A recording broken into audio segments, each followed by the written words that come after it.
미국 이란과의 전쟁 외교 현안 짚어봅니다. 박현도 서강대 유로메나 연구소 교수, 김용현 동국대 북한학과 교수 나오셨습니다. 두 분 어서 오십시오. 네, 안녕하십니까? 네. 박 교수님, 미국과 이스라엘의 선제 공격으로 시작된 대이란 군사작전이 9일째 지금 이어지고 있습니다. 종전을 위한 중재 움직임이 처음으로 언급됐지만 트럼프 대통령은 무조건 항복 외에는 협상이 없다, 이런 강경한 입장을 재확인했는데요. 이게 어느 정도 장기전으로 이어질까요? 근데 이제 미국은 그렇게 얘기하는데요. 이란도 똑같은 얘기합니다. 우리는 항복도 없고 협상도 없다. 네.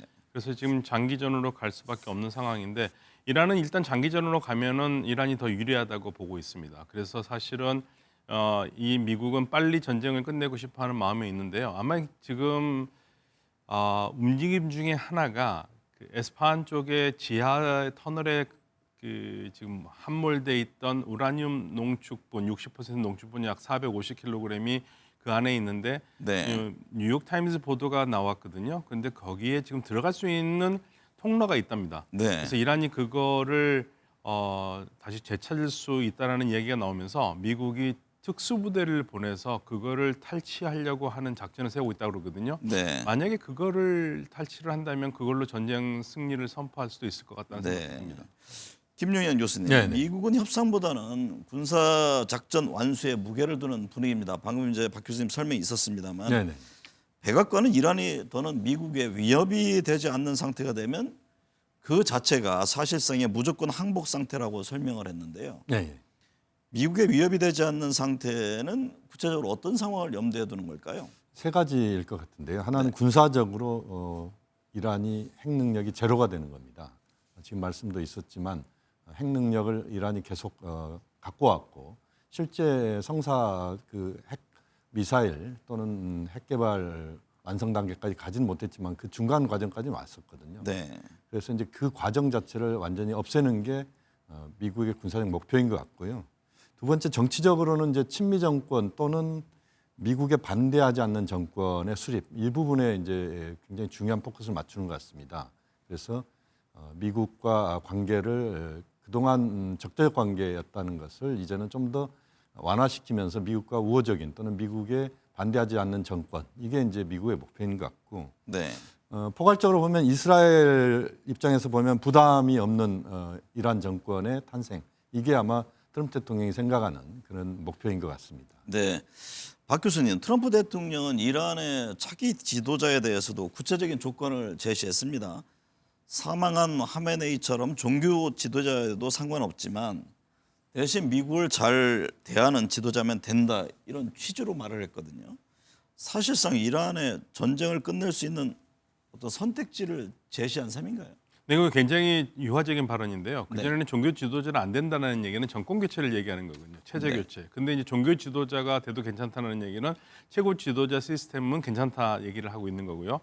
정확하게는 그 트럼프 대통령이 한 말을 그대로 따져보면요. 공정하고 정의롭고 미국과 이스라엘에 적대적이지 않고 주변 국가와 잘 지내는 지도자라면 좋다 이렇게 얘기를 한 겁니다. 네. 그런데 이제 문제는 미국과 잘 지내는 지도자가 나올 수는 있겠죠.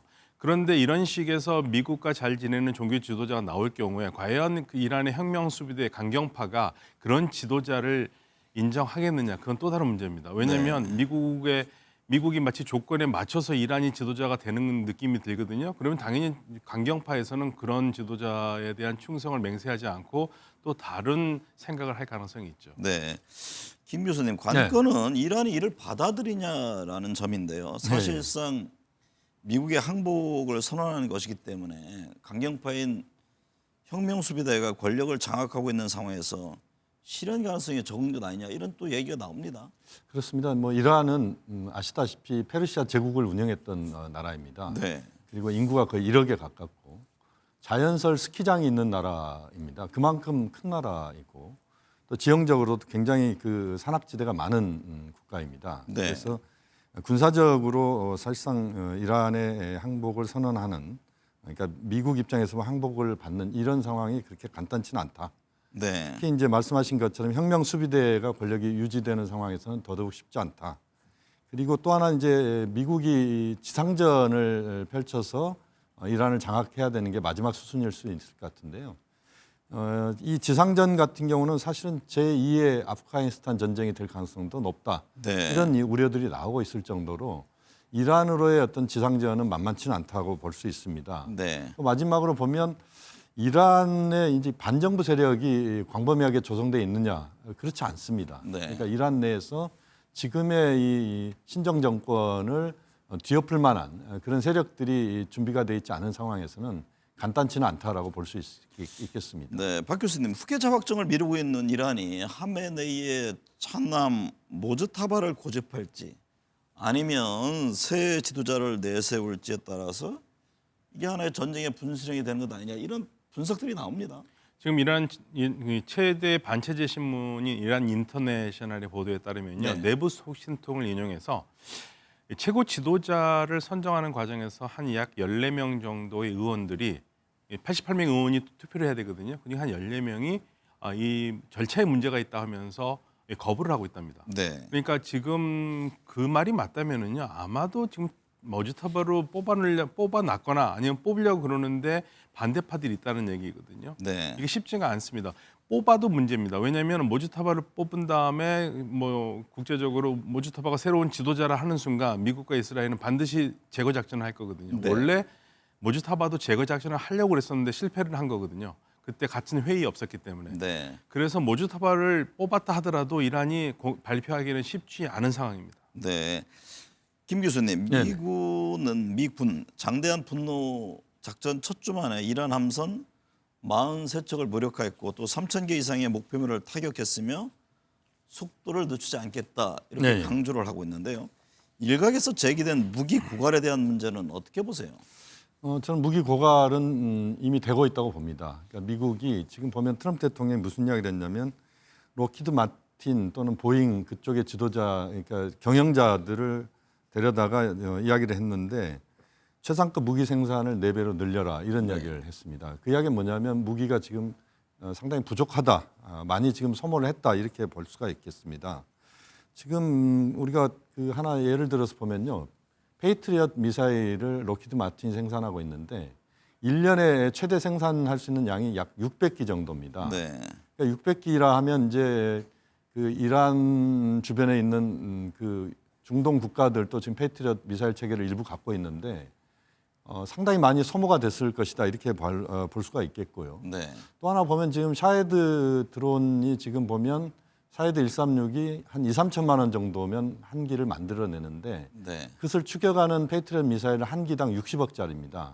그러니까 이게 균형이 안 맞을 정도로 이 소모되는 것이 차원이 다른 거죠. 그러니까 이란은 어마어마한 이 샤헤드 드론을 지금 만들어내고 있는데 미국은 그 페이트리엇 미사일을 만들어낼 수 있는 게 제한적이고 이런 상황에서 보면 상당히 이 무기 체계에서 미국이 앞서 있지만 실제 이 전쟁이 장기화됐을 경우에 미국이 갖는 그 무기 체계의 어떤 그 고갈 문제는 심각할 것이다 이렇게 볼 수도 있겠습니다. 네. 박 교수님, 미 육군 최정예인 파리 공수사단의 훈련이 돌연 취소된 사실이 알려지면서 미군의 지상군 투입이 다시 제기되고 있습니다. 애초에 프루드족을 활용해서 대리 지상전을 치르려는 것으로 보였던 트럼프 대통령이 프루드족의 개입을 원하지 않는다 이렇게 말을 바꿨습니다. 이유가 뭘까요? 쿠르드족에 들어가기에는 굉장히 어렵습니다. 지금 쿠르드족에 들어간다는 것은 이란계 쿠르드인들이거든요. 네. 이라크에 현재 있거든요. 네. 한 3,000명 정도 되는 걸로 알려지고 있는데 그들이 들어가야 되는데 근데 문제는 이라크에 있는 쿠르드 사람들이 그걸 지원을 해야 됩니다. 근데 이라크 쿠르드는 우리는 못하겠다고 한 겁니다. 네. 왜 우리가 잘못하면은 또 지난 2번이나 미국한테 배신을 당했는데 이번에도 또 우리는 청바지만 될 것이다. 그러니까 안 한다고 그랬고 계속 그런 비판이 나오니까 트럼프 대통령이 굉장히 부담감을 느낀 것 같고요. 그래서 사실은 쿠르드군이 들어간 다음에 어느 정도 작업이 되면은 그 뒤에 공수사단이 들어가서 마무리를 하는 게 아니냐라고 했는데 지금 나오는 보도는 공수사단은 그런 지상군으로 들어가는 게 아니라 아마도 우라늄을 확보하는 위한 특별 작전으로 앞서 들어가는 게 말씀하신 특별 작전을 하는 작전 게 얘기하는 그런 것 같습니다. 지금 현재로서는요. 네. 김 교수님, 이란의 네네. 반격 과정에서 주변 걸프 국가들과 민간인 피해가 벌어지자 네네. 해제시켜야 한 이란 대통령은 이들에게 사과하고 공격 중단을 선언했는데요. 네. 사과 몇 시간도 지나지 않아서 걸프국을 또 달아 공격했습니다. 또 다리. 이 상황은 어떻게 봐야 합니까? 아마도 이제 이란 대통령이 사과했던 것은 이제 걸프 국가들이 보복을 할 수 있다는 것에 대한 이제 부담이 있었을 겁니다. 그러니까 네. 이란이 사실상 그 걸프 국가를 공격한 것은 민간 시설을 공격하고자 하는 것은 아니었습니다. 최초에는 걸프 국가에 있는 미군 기지들을 공격하는 것이었는데 네.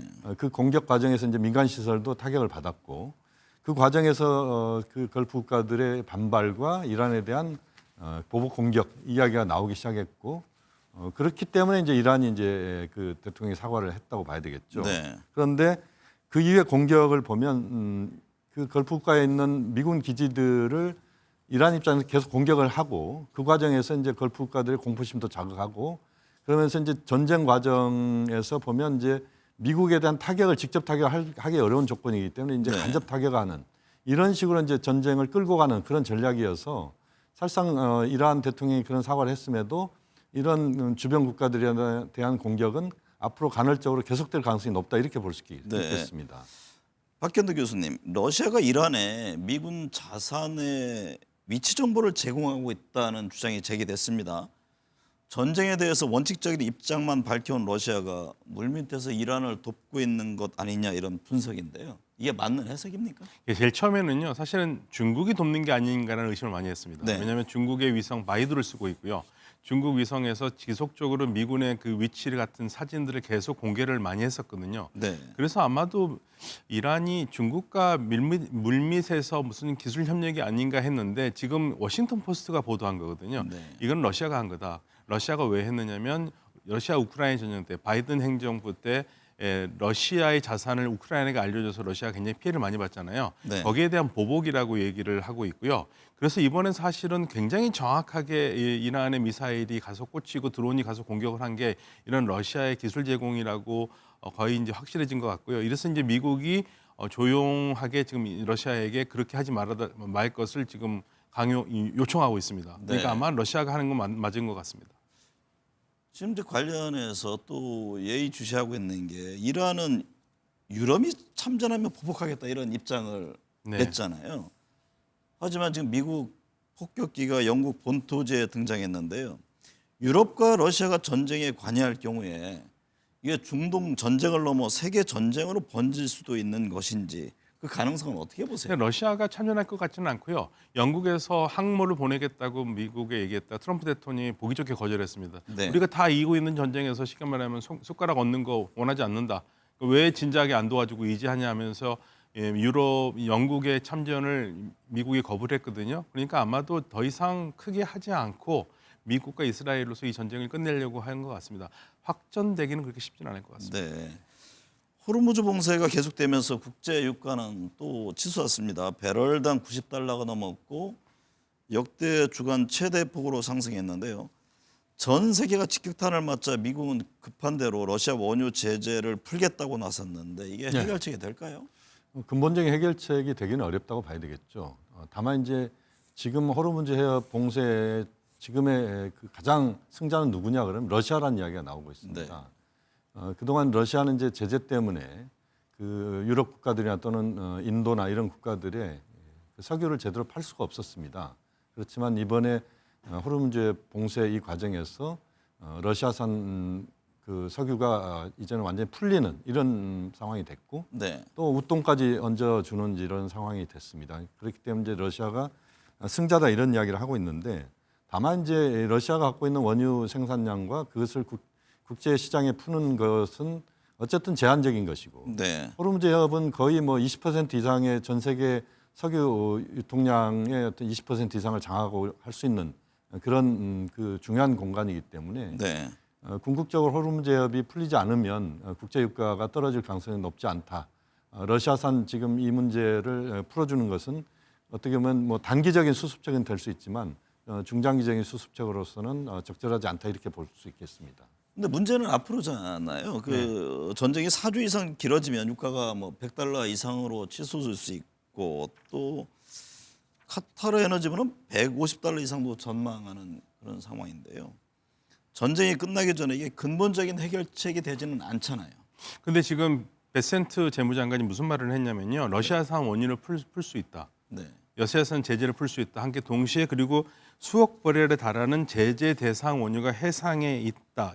이 제재를 해제하면 공급이 늘어나겠다 이렇게 얘기하고 있는데 이 지금 수억 배럴이 있는 제재 대상에 있는 원유가 뭐를 얘기하냐면요. 이란이 가지고 있는 카르그 섬에 있는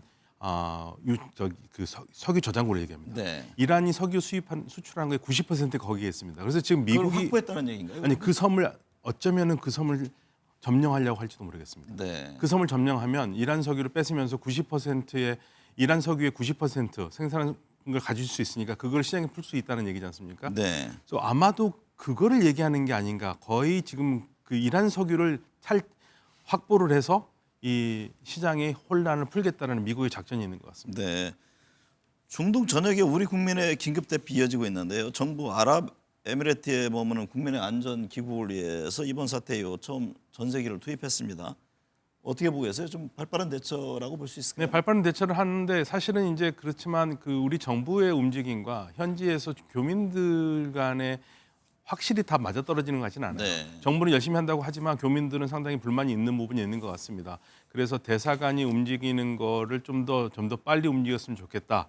그리고 우리 컨트롤 타워가 좀 더 정확하게 좀 움직였으면 좋겠다라는 그런 이야기들이 지금 귀국한 교민들 입에서 나오고 있거든요. 여행객에서.